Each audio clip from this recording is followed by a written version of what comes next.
হচ্ছে কি যেই সেটআপটাকে ইনপুট হিসেবে নিব সেটা হচ্ছে কি যে এখানে তোমাদের এখানে বলা আছে, হ্যাঁ, CaO6 PeO3 বা 03, হ্যাঁ। তো ওটা আমরা কি করবো, ওপেন করবো। তো ওইটা ওপেন করার পরে আমাদের এরকম একটা উইন্ডো দেখাবে। এই উইন্ডোর মধ্যে অনেকগুলো জিনিস আছে। এই জায়গায় দেখো কি লিখছে, সিগন্যাল জেনারেটর, যেটা কি করবে, সিগন্যাল জেনারেট করবে। এখানে বলছে কন্ট্রোলার, হ্যাঁ। তারপর এদিকে আমার কিছু কিছু জিনিস আমরা আস্তে আস্তে ফ্যামিলিয়ার হবো। তো প্রথম কাজ হচ্ছে কি আমাদের কি করা, এই যে তোমাদের এখানে দেখো ল্যাব ম্যানুয়ালে দেখো একটা তোমার কি আছে, একটা টেবিল আছে। ওই টেবিলে দেখো এক জায়গায় লিখছে হচ্ছে গিয়ে সিগন্যাল জেনারেটর। আমার এখানেও আছে কি সিগন্যাল জেনারেটর। সিগন্যাল জেনারেটর মধ্যে কি লিখছে দেখো তো, সিগন্যালের মধ্যে কি লিখছে, সিগন্যাল হিসেবে কি দিতে বলছে, স্টেপ দিতে বলছে। তাহলে দেখো যে সিগন্যাল হিসেবে আমরা চাইলে এখানে স্টেপ দিতে পারি, সতুট দিতে পারি, র্যাম্প দিতে পারি, হ্যাঁ, সাইন দিতে পারি। এখানে ক্লিক করলে তোমার আস্তে আস্তে আসবে, পালস আসবে, হ্যাঁ, ডিসি লেভেল আসবে, র্যান্ডম আসবে। তাহলে আমাদের দরকার কোনটা, স্টেপ দরকার। বলছে লেভেল বলছে কত পার্সেন্ট, 60%। লেভেল 60% আসলে কি বোঝাচ্ছে, তোমরা এই জায়গায় খেয়াল করো, এই যে এই জায়গায় এখানে দেখো এই জিনিসটা আসলে কি একটা স্টেপ, স্টেপ ইনপুট না? জি স্যার। এখন যদি আমি এই লেভেলটাকে যদি বাড়াই দিই, এই যে মনে করো আমি এখানে ক্লিক করলাম, তাহলে 70 হলো। যে দেখো আমার স্টেপটা বেড়ে গেল না, বুঝতে পারছি? এখন আমি আরেকটু বাড়াই, তাহলে আমার কি হবে, আরো বেড়ে যাচ্ছে। ওকে, তাহলে আমরা কমাই দিলাম, কমাই দিলাম, হ্যাঁ। তো এখন এই যে মাঝখানটাতে ক্লিক করলে 10 করে বাড়ে, মাঝখানটাতে ক্লিক করলে 10 করে কমে। আর তুমি এটাতে ক্লিক করো তাহলে 1 করে বাড়বে, এটা ক্লিক করলে 1 করে কমবে। আর এটাতে ক্লিক করলে 100 করে বাড়বে, 100 করে কমবে আর কি। বুঝতে পারছি ব্যাপারটা? তোমরা নিজেরা একটু প্র্যাকটিস করো, তাহলে দেখবে হাতের মধ্যে চলে আসছে অটোমেটিক্যালি। আচ্ছা, তারপর বলছে দেখো অফসেট দিতে বলছে 0%। তাহলে অফসেটের ক্ষেত্রে সেম আমি যদি এখানে ক্লিক করি তাহলে 0 থেকে 1% হবে, 2% হবে। আর কমাই দিলে আমার 0% থাকবে। অফসেট মানে বুঝাতো তোমরা, অফসেট মানে কি, ডিসি অফসেট আর কি। মনে করো আমরা বললাম হচ্ছে গিয়ে একটা আমরা কি দিব, স্কোয়ার ওয়েভ দিব, যেটা হচ্ছে -5 থেকে 5 পর্যন্ত থাকবে। আর অফসেট 0 মানে সে হচ্ছে গিয়ে মানে আমার -5 থেকে 5 পর্যন্ত থাকবে। পিক টু পিক যদি আমার 10 ভোল্ট হয় আর অফসেট যদি 0 হয়, তখন -5 থেকে 5 পর্যন্ত থাকবে। আর যদি আমার পিক টু পিক 10 হয় আর অফসেট যদি আমার 5 হয়, তখন 0 থেকে 5 হবে আর কি। অফসেট তো বোঝার কথা আশা করি, নাকি এখান থেকে বোঝানো লাগবে? তাও দেখতে পারো চাইলে এখানে অপশন যদি আমরা বাড়াই দিই, 10% বাড়াই দিলে তোমার পুরো সিগন্যালটা উপরের দিকে উঠে যাবে। দেখো, বুঝতে পারছি? এটা হচ্ছে ডিফারেন্ট। যেটাকে আমরা নর্মালি রাখি তাহলে পুরো সিগন্যালটা নিচে দিয়ে শিফট হয়ে যাবে। আচ্ছা, তাও বলছে কি রেট বলছে কি তোমার 20 মিলি সেকেন্ড। হ্যাঁ, রেট বলছে কত, 20 মিলি সেকেন্ড। 20 মিলি সেকেন্ড মানে কি টাইম পিরিয়ড 20 মিলি সেকেন্ড আর কি। মানে 20 মিলি সেকেন্ড পর পর সে কি করবে, 5 থেকে -5, -5 থেকে 5, 5 থেকে -5 এভাবে চলতে থাকবে। তুমি এটা চেঞ্জ করতে পারো যে 20-এর উপরে ক্লিক করলে এটা বাড়বে, নিচে ক্লিক করলে কমবে। এখানে মিলি সেকেন্ডকে আমি সেকেন্ড নিতে পারবো, হ্যাঁ। আচ্ছা, এগুলো বাড়ানো করা আর কি। 20 মিলি সেকেন্ড আমরা চাইলে চেঞ্জ করতে পারবো এখানে। সো আমার এই জায়গাটা আসতে পারলে কি, আমি যে সিগন্যালটা এই মোটর, যে সিগন্যালটা দিয়ে এখানে একটা ডিসি মোটর আছে, হ্যাঁ, এই যে এই মোটর, এগুলো হচ্ছে ডিসি মোটর। সো যেই সিগন্যালটা দিয়ে আমি ডিসি মোটরটাকে ড্রাইভ করতে চাই, ওই সিগন্যালটাকে আমরা এখানে সেট আপ করতে পারবো। বুঝতে পারছি ব্যাপারটা? তাহলে সিগন্যাল জেনারেটর সেট আপ বুঝতে পারলাম। এবার এখানে আরো অনেক কিছু বলছেন, যেমন রেফারেন্স বলছে ইন্টারনাল না। এই যে দেখো রেফারেন্স হচ্ছে তোমার কি ইন্টারনাল। এটার মানে কি, এটা মানে হচ্ছে কি আমি এখানে চাইলে ক্লিক করলে অফ হয়ে যাবে, রেফারেন্স অফ। ক্লিক করলে ইন্টারনাল প্লাস এক্সটার্নাল, ক্লিক করলে এক্সটার্নাল, হ্যাঁ। এটার মানে বোঝাচ্ছে হচ্ছে আমি এই যে যন্ত্রটাকে কন্ট্রোল করবো, এটা আমি চাইলে ইন্টারনালি কন্ট্রোল করতে পারি, আমি চাইলে এক্সটার্নালি কন্ট্রোল করতে পারি। এক্সটার্নালি কন্ট্রোল করবো মানে কি, তখন আমার এটা কোনো দরকারই নেই। ইন্টারনালি কন্ট্রোল করবো মানে কি, আমি সফটওয়্যার দিয়ে কন্ট্রোল করবো। আর ইন্টারনাল প্লাস এক্সটার্নাল মানে কি, আমি হচ্ছে কি এটা দিয়ে কন্ট্রোল করতে পারবো, এটা দিয়ে কন্ট্রোল করতে পারবো। এটা হচ্ছে আমার এটা ইন্টারনাল কন্ট্রোল, ঠিক আছে। আচ্ছা, তারপর ডিসি মোটর ব্রেক হবে 0। ওকে, তো ডিসি মোটর ব্রেক এখানে কোথায় ছিল, ডিসি মোটর ব্রেক 0। আচ্ছা, ডিসি মোটর ব্রেক হচ্ছে এই জায়গায় তোমার, এই যে এই জিনিসটা হচ্ছে তোমার এই মোটরটার ব্রেক, হ্যাঁ। যদি আমার এই যে এটা ঘুরে আর কি, বুঝতে পারছি, এটা ঘুরবে। ওকে, তাহলে যদি এখন এটা যদি আমরা এখানে অ্যাপ্লাই করে দিই, তো এখানে ব্রেক ব্রেক হয়, মানে একদম যে 0 বানাই ফেলবে এরকম না। আমরা চলার সময় দেখবো আমরা এটা ছেড়ে দিলে স্পিডে ঘুরবে, এটা দিলে স্লো ঘুরবে। তো এখানে 3টা লেভেল আছে। এই যে দেখো, এই যে হচ্ছে 0 লেভেল। আমি যদি 1-এ নিয়ে আসি তাহলে হচ্ছে কি এটা মানে ইন্টারমিডিয়েট ব্রেকিং বলতে পারো, আর এটা হচ্ছে একদম ফাইনাল ব্রেকিংটা, বেশি ব্রেকিংটা। বুঝতে পারছি? স্যার এটার ঘর্ষণের জন্য হচ্ছে। হ্যাঁ হ্যাঁ হ্যাঁ, মানে এখানে তোমার এটার ঘর্ষণের জন্য না, এখানে আসলে এখানে এই জায়গায় মেকানিজম আছে। বুঝতে পারছি? তোমার এটা পুরো ঘাড়াড়ি করা লাগবে, এটা ম্যানুয়ালটা, তাহলে বুঝতে পারবো।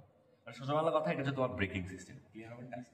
হ্যাঁ, আর তোমাদেরকে আসলে এটা এই একটা ইনস্ট্রুমেন্টের উপর বেসিস করে তুমি মিনিমাম মনে করো হচ্ছে এটার ম্যানুয়াল আছে, তোমরা এই যন্ত্রের নাম দিয়ে সার্চ দিলে পাবা। হ্যাঁ, এটার ম্যানুয়াল তোমরা অনলাইনে পাবা। তো দেখবো এখানে অনেকগুলো তোমার কি আছে, এক্সপেরিমেন্ট আছে। ইভেন এই এক্সপেরিমেন্টগুলো ডিজাইন করা হয়েছে ম্যানুয়াল করে। বুঝতে পারছি? আচ্ছা, যাই হোক, আমরা আগে শেষ করি, কাজ আছে। তাহলে ডিসি ব্রেক আমার জিরোতে থাকবে, তার মানে এটা কোথায় থাকবে, এভাবে থাকবে। হ্যাঁ, তো এটা হচ্ছে দুঃখজনকভাবে এটা নষ্ট আর কি, ছেড়ে দিলে পড়ে যায়, এটা ছেড়ে দিলে পড়ে যাওয়ার কথা না, এটা জিরোতে থাকে যাওয়ার কথা। আর যদি একবার পুশ করতাম তাহলে ওয়ানে সেট হওয়ার কথা, আরেকবার পুশ করলে এটা টুতে সেট হওয়ার কথা। যেহেতু নষ্ট, এটা আমরা এভাবে ধরে রাখবো আর কি এক্সপেরিমেন্ট করার সময়, বুঝতে পারছি?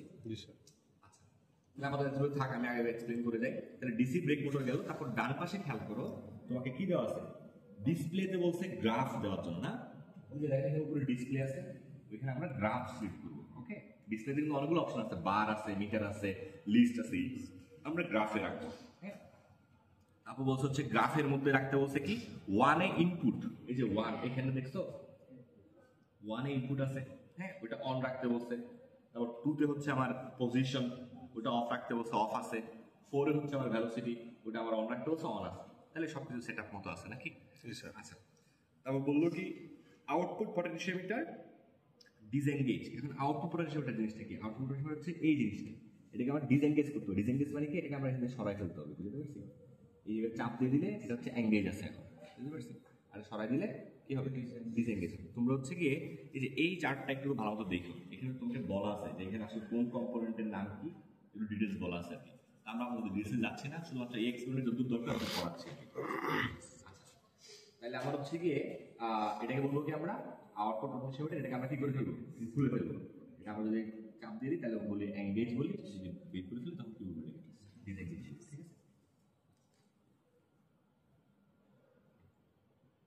ডিসএঙ্গেজ পজিশনে গেল। ওকে, সো আমরা এটা দেখে দেখে সব সেট আপ করলাম, ঠিক আছে? এখন সেট আপ করার পরে আমরা কি করব, সেট আপ করার পরে আমরা এই যে এনেবল দিব। হ্যাঁ, এনেবল দিলে কি হবে দেখো, ওই মোটরটা আস্তে আস্তে ঘোরা শুরু করছে। ওকে, আমরা এটাকে ব্রেকটাকে উপরে তুলে রাখি, তাহলে একটু ভালো মতো দেখো কি হচ্ছে ঘটনাটা। এই যে দেখো, তোমার হচ্ছে কি মোটরটা একবার এদিকে ঘুরতেছে, তারপর আবার এদিকে ঘুরতেছে। কেন? কারণ সাপ্লাই পজিটিভ নেগেটিভ। আমার ডিসি মোটরের পজিটিভে আমরা 5 ভোল্ট দিলাম, নেগেটিভে 0 দিলাম, তাহলে সেই মনে করো কাউন্টার ক্লক করতেছে। আর যদি আমরা উল্টাই দিই তখন আমার কি করবো, উল্টা করবো, এটা তো নর্মাল সেন্স নাকি? তো এখানে দেখো এটা এদিকে ঘুরতেছে আবার এদিকে ঘুরতেছে নাকি? কিন্তু আমরা যে ইনপুট দিছি ওই ইনপুটটা সেটাকে আমরা হচ্ছে ও হ্যাঁ এই কাজটাকে তুমি চাইলে এখানে 2x দিয়ে বড় করতে পারো, বুঝতে পারছো? আর 4x দিলে আরো বড় হবে, 8x দিলে আরো বড় হবে। তো এখন তুমি দেখো কি হচ্ছে ব্যাপারটা, আমরা কার্ভে দেখে তুমি এটা ধরে রাখতে কষ্ট হবে। তো এখন তোমার আমার এই যে এটা হচ্ছে তোমার ইনপুট, এই যে এই আমরা কার্সার যেখানে আছে ওটা হচ্ছে আমার ইনপুট। এটা আমরা কেন বুঝলাম এটা ইনপুট? এই দেখো আমরা ভ্যালোসিটিকে অফ করে দিলে যে দেখো ভ্যালোসিটি আমার গায়েব হয়ে গেছে, যে পিঙ্ক কালারটা আসলে ভ্যালোসিটি ছিল আসলে, আমরা এটাকে অফ করে দিলাম এটা চলে গেল। আর এখানে কালার দেওয়া আছে যে ভ্যালোসিটি পিঙ্ক কালারে দেওয়া আছে, সেটা আসলে আমার ভ্যালোসিটি আউটপুট আর কি। ওকে, আর আমার এই চ্যানেলটা হচ্ছে কি এবার ইনপুটটা হচ্ছে কি আমার এই যে ব্লু কালার। তো আমরা এখানে সাপ্লাই দিচ্ছি হচ্ছে গিয়ে এই যে উপর আছে টাইম স্কেল, যে 0, 1 সেকেন্ড, 2 সেকেন্ড, 3 সেকেন্ড, এই সাপ্লাই যেভাবে যাবে আছে। তো 0 সেকেন্ড আমরা ওটা অফ হয়ে গেছে, তাহলে 0 সেকেন্ড আমরা যেটা এই যে 0 সেকেন্ডে আমরা সামথিং ভোল্টেজ অ্যাপ্লাই করছি না, কিন্তু আমার ভেলোসিটি কিন্তু ইমিডিয়েটলি কি হয় নাই, আমার একটা ফাইনাল ভ্যালুতে গেইন হয় নাই, সে কিন্তু গ্রাজুয়ালি তার ভেলোসিটিটা বেড়ে এখানে স্টেবল হয়েছে নাকি? আমরা কিন্তু এগুলো ফার্স্ট অর্ডার সিস্টেমে দেখছিলাম, স্টেপ ইনপুট দিলে সাথে সাথে সে কোথায় যায় না, ফাইনাল ভ্যালুতে যায় না, সেটা টাইম নেই, বুঝতে পারছি? তো এখানেও সেম ঘটনাটা হচ্ছে। হ্যাঁ, আমার এখানেও দেখে বোঝা যাচ্ছে সে দেখো মানে তার ভেলোসিটিটা মানে স্লোলি 0 হয়ে তারপরে দিক দিয়ে বাড়তেছে। এমন হচ্ছে না যে কি within a nanosecond or picosecond তার ভেলোসিটি মনে করো এদিক বরাবর গেল, আবার within a nanosecond picosecond চলে আসছে, এরকম হচ্ছে না, জিনিসটা স্মুথলি হচ্ছে, বুঝতে পারছি? তো এখন আমাদের এখান থেকে কি করা লাগবে বললাম, আমাদের 3টা কাজ করা লাগবে না 4টা কাজ করা লাগবে। একটা হচ্ছে গেইন বের করতে হবে, আরটা কি টাইম কনস্ট্যান্ট বের করতে হবে। কয় প্রসেসে? 3 প্রসেসে বের করতে হবে। তাহলে প্রথমে আমরা গেইন বের করি, চলো। হ্যাঁ, তাহলে গেইন বের করার জন্য আমাদের কি করতে হবে, এটা তো মুভিং কার্ভ না, কারণ প্রতিটা টাইম টু টাইম আসলে কি হচ্ছে, এটা চেঞ্জ হচ্ছে। আমরা এখানে কি করবো, এখানে ফ্রিজে যাই, এটাকে ফ্রিজ করে দিব। ওকে, তাহলে ফ্রিজ করে দিলে কি হবে, এটা কাপাকাপি করবে না, বুঝতে পারছি? ওকে স্যার, ফ্রিজ করে দেওয়ার পরে এই যে ফ্রোজেনে যাই, টাইমে যাই, যদি আমরা অন করি তাহলে এখানে অনেকগুলো জিনিস চলে আসছে। দেখো আমি এটাকে অফ করলাম, এখানে আছে শুধুমাত্র 2টা কার্ভ, ইনপুট আছে আর আউটপুট আছে। আমি এটাকে অন করলে দেখো এখানে অনেক কিছু চলে আসছে। কি কি আসছে আমরা একটু বোঝার ট্রাই করি। এদিকে দেখো টাইম আসছে, হ্যাঁ, এখানে স্লোপ আসছে, এখানে অ্যামপ্লিটিউড আসছে, এখানে এ আসছে, বি আসছে। হ্যাঁ, এখানে দেখো তোমার অনেকগুলো কার্ভ আসছে। আমাদের প্রথমে ছিল কি এই ব্লু কার্ভটা ছিল আর পিঙ্ক কার্ভটা ছিল। এখন এক্সট্রা দুটো হরাইজন্টাল লাইন চলে আসছে, উপরে এই জায়গায় একটা হরাইজন্টাল লাইন, এই জায়গায় একটা হরাইজন্টাল লাইন, একটা ভার্টিক্যাল লাইন চলে আসছে, এই জায়গায় একটা ভার্টিক্যাল লাইন চলে আসছে। ওকে জি স্যার। আর একটা এরকম একটা তোমার স্লোপি লাইন চলে আসছে। টোটাল 4টা লাইন আসলো আমার নাকি? আমি যদি এখানে এ তে ক্লিক করি, দেখো উপরের লাইনটা পিঙ্ক কালার হয়ে গেল, বি তে ক্লিক করলে নিচের লাইনটা পিঙ্ক কালার হয়ে গেল, টি তে ক্লিক করলে ওই ভার্টিক্যাল লাইনটা পিঙ্ক কালার হয়ে গেল, স্লোপে ক্লিক করলে ওই যেটা ক্লিক হয়ে গেল। বুঝতে পারছি? এখন আমরা এতে ক্লিক করলাম এবং এতে ক্লিক করার পরে আমরা যেখানে ক্লিক করব ওই পিঙ্ক কালার লাইনটা ওখানে চলে আসবে। ঠিক আছে? এবং পিঙ্ক কালারের মধ্যে যে ভ্যালুটা ছোট চেঞ্জ হচ্ছে, খেয়াল করো 3.5 আমি এখানে দিলে 1.3। কারণ আলটিমেটলি আমরা এই যে এই ফ্রোজেনে টাইম অন করে এতে ক্লিক করে যদি আমি রেখাটাকে উঠানামা করি, তাহলে আমরা আসলে কি পাবো বলো তো? আমরা বিভিন্ন জায়গার ভ্যালু পাবো। আমি চাই হচ্ছে গিয়ে ইনপুট স্প্যান বের করতে। ইনপুট স্প্যান মানে ইনপুট কত থেকে কতর মধ্যে আছে সেটা। তো আমরা ইনপুটের হাইয়েস্ট ভ্যালুটা চেক করবো। তাহলে আমরা এই জায়গায় ক্লিক করলাম, তাহলে এই জায়গায় ক্লিক করে দেখতেছি আমরা ইনপুটের হাইয়েস্ট ভ্যালু কত, 3 ভোল্ট। হ্যাঁ, এবার আমরা বিতে ক্লিক করবো। বিতে ক্লিক করে বিকে আমরা ইনপুটের কোথায় নিয়ে আসবো, লোতে নিয়ে আসবো। ওইটা আসছে কত, -3 ভোল্ট। তাহলে ইনপুট স্প্যান কত হবে বলতো, 3 -3 হুইচ ইজ মেইনলি 6। তাহলে আমরা ওই যে ইনপুট স্প্যানে দেখলাম না একটা বক্স দেওয়া, তার আগে লেখা a1 - b1, তাহলে কি বসবে, 3 - -3 6 বসবে। এবং এখানে 3 হওয়ার কারণটা কি, কারণ আমরা ওই যে 60% দিছিলাম। আমরা যদি এখন 80% করে দিই তখন দেখবা এটা উপরে উঠে যাবে। আমরা একটু পরে দেখবো, এটা আপাতত একটু দূরে থাক। তাহলে আমরা ইনপুট স্প্যান বের করে ফেললাম না, এখন আমার লাগবে কি আউটপুট স্প্যান। তাহলে আউটপুট স্প্যান আবার আমরা এতে ক্লিক করবো, ওই উপরের লাইনটাকে আমরা আউটপুটের মাথায় নিয়ে আসবো। এখন এই যে মনে করো এটা হচ্ছে আউটপুটের মাথা, যদি এক্স্যাক্টলি হয় না আর একটু উপরে উঠতে পারা হয়তো বা, আচ্ছা যাই হোক যেটা হয়েছে হয়েছে আর কি। এবার আমরা এদিকে আমরা আউটপুটের মিনিমামে নিয়ে আসবো, ওটা আসলে কত, -2.15। হ্যাঁ, আচ্ছা এটা 15 চলে আসলে 1 হয়ে সিমেট্রিক্যাল হবে ব্যাপারটা আসলে। এটা আমরা একটু এখন ঠিক আছে। তাহলে উপরে হচ্ছে কত, +2.15, নিচে -2.15। তাহলে আমরা আউটপুট স্প্যান বের করে ফেলতে পারলাম না? এই যে এটা মাইনাস এটা দিলে আমার আউটপুট স্প্যান চলে আসবে, সেটা কত হবে তোমার 4.3 হবে। হ্যাঁ 4.3 হবে। তাহলে আমরা আউটপুট স্প্যান পাইলাম, ইনপুট স্প্যান পাইলাম, ডিভাইড করে দিলে গেইন চলে আসবে না? পারা যাবে কিনা, কোনো কনফিউশন আছে? তাহলে আমাদের গেইন চলে আসলো, আমাদের একটা পার্ট শেষ, সেটা হচ্ছে স্টেডি স্টেট রেসপন্স, গেইন বের করা শেষ আমাদের। ঠিক আছে, এখন আমাদের কাজ হচ্ছে গিয়ে, হ্যাঁ তোমাকে প্যারা হলে ওরা যাওয়ার কিছু কথা তুমি একটু ধরো আসলে বিরক্তি করতো, এবং এটার যে ইফেক্টটা সেটা আমরা বুঝতে পারবো। এটা এখন বুঝে ফেলি নাকি কি বলবো, এখন বুঝে ফেলি। আমি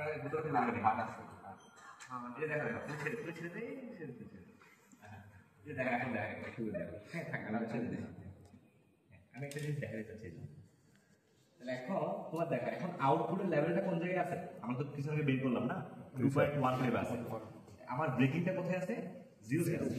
আমরা যদি ব্রেকিংটাকে 1 এ নিয়ে আসি, 1 এ আসলে মনে করো, তখন দেখো আউটপুটটা আস্তে আস্তে ফল করতেছে, আপনার নিচে নামতেছে। একদম ফুল ব্রেক দিয়ে দিলে তখন কি হবে, আর নিচে নেমে যাচ্ছে। তাহলে গেইন কমে গেল না? আমরা ব্রেক দিয়ে দিলাম, গেইন কমে গেল। বুঝতে পারছি? জি স্যার। মানে এক্সপেরিমেন্টে গিয়ে যে যারা বলতে ট্রাই করব এই তোমরা নিজেরা তো ট্রাই করে দেখবা। রাসেলে বলছে রিপোর্টে কি কি অ্যাড করার কথা বলছে। যদি তোমাদের মনে হয় যে হচ্ছে গিয়ে রিপোর্টগুলো লেখার জন্য আমার থেকে এক্সপেরিমেন্ট আরেকটু নিজে করে দেখা উচিত, বা পুরো এক্সপেরিমেন্টটা তুমি নিজে করতে চাইতেছো উৎসুক তুমি, তখন করো, সমস্যা নেই, আবার এসে করো। নাই আচ্ছা যাই হোক, আমি পরে বলতেছি, আগে শেষ করে দিই। ঠিক আছে, ধরে রাখা হবে। আচ্ছা তাহলে হচ্ছে গিয়ে এটাকে আমরা ফ্রিজ করলাম, ফ্রিজ করার পরে এবার আমাদের কাজ হচ্ছে কি বের করা, টাইম কনস্ট্যান্ট বের করা।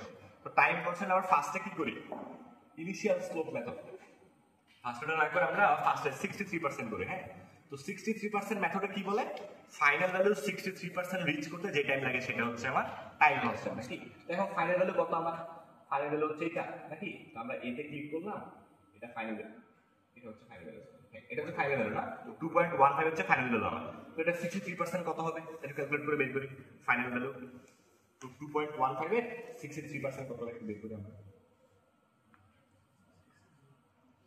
2.15 এর 63%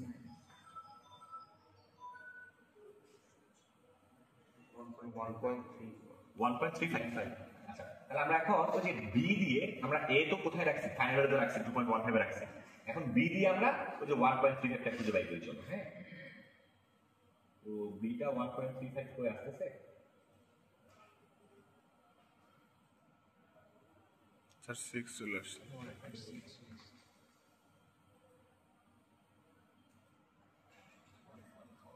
এক্স্যাক্টলি 1.3। তাহলে এখন তাহলে আমার 1.3 হচ্ছে এই জায়গায় না, তাহলে এটা যে টাইমে রিচ করছে ওইটাই তো আমার কি টাইম কনস্ট্যান্ট। তাহলে আমরা এখন ওই যে ভার্টিক্যাল লাইন যেটা ছিল ওটা কোথায় নিয়ে আসবো, এখানে নিয়ে আসবো। ওই যে স্লোপে দিকে ক্লিক করবো, তারপরে ভার্টিক্যাল লাইনটাকে আমরা কোথায় নিয়ে আসার চেষ্টা করবো। তাহলে আমার টাইমটা কত দেখাচ্ছে 0.43 নাকি, এটা মিলছে না এক্স্যাক্টলি? মনে করো বুঝতে পারছো তো প্রসিডিউরটা, আমি তোমাদের ডেমনস্ট্রেট যেভাবে করতেছি তোমরা আরেকটু অ্যাকুরেটলি নিবা আর কি। তাহলে আমার টাইম কনস্ট্যান্ট কত আসলো বলো তো, 0.43 আসলো, বুঝতে পারছো? আচ্ছা এটা হচ্ছে কোন মেথডে, 63 মেথড। তারপর সেকেন্ড মেথড হচ্ছে কি সেটেলিং টাইম মেথড। এখন সেটেলিং টাইম মেথড জিনিসটা কি, তোমাদের বইয়ে পড়ো নাই, থিওরিতে পড়ো নাই। সেটেলিং টাইম মেথড হচ্ছে গিয়ে ফাইনাল ভ্যালু রিচ করতে যে টাইম লাগে, কি বললাম, ফাইনাল ভ্যালু রিচ করতে যে টাইম লাগে সেটা হচ্ছে গিয়ে টাইম কনস্ট্যান্টের 5 টাইমস। কি বললাম, টাইম কনস্ট্যান্ট 5 টাইমস। তাহলে আমরা যদি ফাইনাল ভ্যালু কখন রিচ করতে সেটা বের করব, ওটাকে 5 দিয়ে ভাগ করে দিলে কি পাবো আমরা, টাইম কনস্ট্যান্ট পাওয়া উচিত। তো ফাইনাল ভ্যালু কখন রিচ করছে আমরা একটু দেখি। তাহলে আমার এখন টিটাকে কোথায় নিয়ে যেতে হবে, ফাইনাল ভ্যালু নিয়ে যেতে হবে। তো আমার এখানে দেখো এই জায়গায় কি ফাইনাল ভ্যালু রিচ করছে, ফাইনাল রিচ করে নাই জায়গায়, বুঝতে পারছি? এই জায়গায় ফাইনাল রিচ করছে তাও করে নাই। আমার অ্যাপ্রক্সিমেটলি এই জায়গাটাতে যাই ফাইনাল রিচ করছে নাকি, এর হচ্ছে অলমোস্ট কত 1.71। তাহলে এটার 5 ভাগের 1 ভাগ আমার কি হওয়া উচিত, টাইম কনস্ট্যান্ট হওয়া উচিত না? তাহলে 1.71 এর 5 ভাগের 1 ভাগ কত হবে দেখো তো। না ওই যে পরে দেখো একটু ডাউন হয়ে গেছে, 0.3 দেখছো, 0.342। হ্যাঁ 0.342। আর এটা আসলে মানে তোমাদেরকে জাস্ট শেখানো হইতেছে এক্স্যাক্টলি যে হয় লাগবে এরকম না, একটু ইরোটা থাকবে যেটা আমরা এটা একদম ম্যানুয়ালি করতেছি পুরো, ঠিক আছে? তাহলে আমরা কি বের করলাম, এটা বের করে ফেললাম, ঠিক আছে? কি বলে টাইম কনস্ট্যান্ট বের করে ফেললাম। এবং ফাইনাল যে মেথডটা সেটা হচ্ছে তোমার কি ইনিশিয়াল স্লোপ মেথড। এটা অনেক ইন্টারেস্টিং। ইনিশিয়াল স্লোপ মেথডটা তোমার কি, ইনিশিয়াল স্লোপ মেথড মানে হচ্ছে গিয়ে তোমার এই যে আমার শুরুর দিকে যে একটা কার্ভ হয়ে সে উপরের দিকে উঠলো, হ্যাঁ, তো আমার হচ্ছে গিয়ে স্লোপ কোনটা ডিফাইন করে, স্লোপ ডিফাইন করে এটা না। আমরা কি করলাম, বি লাইন থেকে একটু নিচে নামাই ফেললাম, বি লাইন থেকে একটু নিচে নামাইলাম, মানে যেখান থেকে স্টার্ট হচ্ছে আউটপুট যেখান থেকে স্টার্ট হচ্ছে আমরা ওইখানে নামাইলাম বি লাইনে। তারপর স্লোপে ক্লিক করে ওই স্লোপটাকে দেখা, আমরা যদি এখানে ক্লিক করি স্লোপটা মানে স্লোপি লাইনটা নিচের দিকে নামতেছে, যত দিকে ক্লিক করবো তত নিচের দিকে নামতেছে, যত দিকে ক্লিক করবো তত উপরের দিকে উঠতেছে। এখন ওই স্লোপি লাইনটাকে তোমার এমন ভাবে রাখতে হবে যাতে করে ইনিশিয়াল পোর্শনটা, আউটপুটের ইনিশিয়াল পোর্শনটা ওই স্লোপি লাইনের সাথে ওভারল্যাপ করে যায় একদম। তো এখন দেখে মনে হচ্ছে অলরেডি ওভারল্যাপ করে গেছে, আমরা আরেকটু ডানে সবাই দেখি আর ওভারল্যাপ হয় কিনা, এটা একদম পারফেক্টলি ওভারল্যাপ হয়েছে না? তাহলে এখন আমার এই যে যেই জায়গাটাতে আমার কি হয়েছে, ইনিশিয়াল স্লোপ মেথডে আমরা দেখি ভুলে গেছি ইনিশিয়াল স্লোপ মেথড।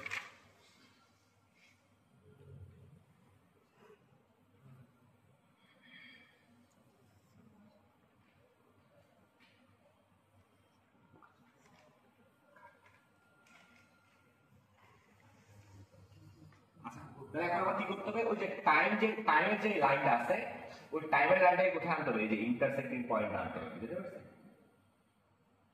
এই ইন্টারসেক্টিং পয়েন্ট কত আসছে আমার টাইম কনস্ট্যান্ট 0.322, মানে যে স্লোপি লাইনটা আমার হচ্ছে যে ফাইনাল লাইনের সাথে যে জায়গায় ইন্টারসেক্ট করতেছে আর কি, আমরা ওইখানে নিয়ে আসবো। মানে যে এ লাইন উপরেরটা এই লাইন না, এই যে এটা হচ্ছে এই লাইন, এটা এই লাইন যে আউটপুটের উপরের যে স্প্যানটা ছিল, হ্যাঁ ওই এ লাইনটা, ওটার সাথে আমার যেখানে ইন্টারসেক্ট করবে ওই পয়েন্টটা হচ্ছে আমার কি, এই যে দেখো এটা হচ্ছে আমি এখন যেটা পিঙ্ক কালার হয়ে আছে এটা হচ্ছে স্লোপ লাইন, এটা হচ্ছে কি উপরের বর্ডার লাইন, আর এটা হচ্ছে তোমার কি টাইম লাইন। তিনটা এক জায়গায় ইন্টারসেক্ট করতে হবে, বুঝতে পারছি? তো ওই টাইমটা হচ্ছে আমার কি টাইম কনস্ট্যান্ট। তাহলে আমার 3 মেথডের টাইম কনস্ট্যান্ট বের করলাম, এটা 0.32 আসলো, এটা 34 আসছে, আর একটা 42 আসছে না, বুঝতে পারছি? তাহলে এটাই হচ্ছে আমাদের এক্সপেরিমেন্ট, বুঝতে পারছি? কোনো কনফিউশন আছে কারো? তো আলটিমেটলি তুমি এই মডিউল দিয়ে অনেক এক্সপেরিমেন্ট করতে পারবে, এটা নামাই দেবে, অনেক এক্সপেরিমেন্ট আছে। এটার নামটা আমি ভুলে গেছি, এটার নামটা যদি কি কোথাও লেখা আছে না, হ্যাঁ আমাদের ইয়াতেই লেখা আছে, লেখা বলে লিখি MS-15 ডিসি মোটর মডিউল। তো তোমরা যদি সার্চ দাও MS-15 ডিসি মোটর মডিউলের ম্যানুয়াল দিয়ে, তখন দেখবে অনেক এক্সপেরিমেন্ট আছে। এই বইটা এখানেও আছে, ওই যে ওই মোটা বইটা, ওই দেখছো ওই বইটাতে এগুলো সব আছে, বুঝতে পেরেছো? আচ্ছা, তো তোমাদের এক্সপেরিমেন্ট নেম হচ্ছে তোমাকে determination of time response of PC based DC motor. আমি যাবে এটা, হ্যাঁ। তোমরা কি করবা, নিজের একটু সময় মতো প্র্যাকটিস করবা, ঠিক আছে? আমরা এখানে ডিসেবল করে দিই, এটা বন্ধ হয়ে যাবে। কার কোনো কনফিউশন আছে? না স্যার।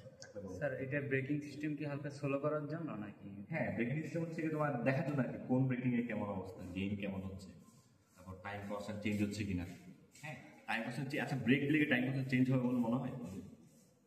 ব্রেক যদি আমরা অ্যাপ্লাই করি, তোমরা এটা তাহলে নিজেরা অ্যানালাইসিস করে দেখতে পারো আর কি, যে ব্রেক দিলে টাইম কনস্ট্যান্ট চেঞ্জ হয় কিনা। হওয়ার কথা। হ্যাঁ, তোমরা নিজেরা ট্রাই করে দেখলে বুঝতে পারবে। আমার কাছে মনে হচ্ছে চেঞ্জ হওয়ার কথা না, চেঞ্জ হতেও পারে, শিওর না, দেখা লাগে। তাহলে হচ্ছে কি এক্সপেরিমেন্ট নিয়ে কারো কোনো কনফিউশন আছে? না স্যার। আশা করি নাই। তোমরা নিজেরা কি করবে, একবার সুযোগ করে প্র্যাকটিস করবে। হ্যাঁ, প্র্যাকটিস করলে ক্লিয়ার হবে, এগুলো নিয়ে ভাইবা অথবা ল্যাব ফাইনাল হবে, তো তখন তোমাদের কাজে লাগবে আর কি, ঠিক আছে? ঠিক আছে, তাইলে তো তোমাদের ওই এক্সপেরিমেন্টে দেখো নিচে দিয়ে কি লেখা আছে, ওই যে ল্যাব রিপোর্টে কি অ্যাড করা লাগবে সেটা লেখা আছে, তো ওগুলো ল্যাব রিপোর্টে অ্যাড করে দিবা, তাইলে হবে, ঠিক আছে? তো আজকে ল্যাব এক্সপেরিমেন্ট একটু বলতো, কারণ যদি কোনো কনফিউশন থেকে আমি অফ করে দিচ্ছি। আমাদের শুরু হচ্ছে গিয়ে প্রজেক্ট প্রপোজালের কাজ।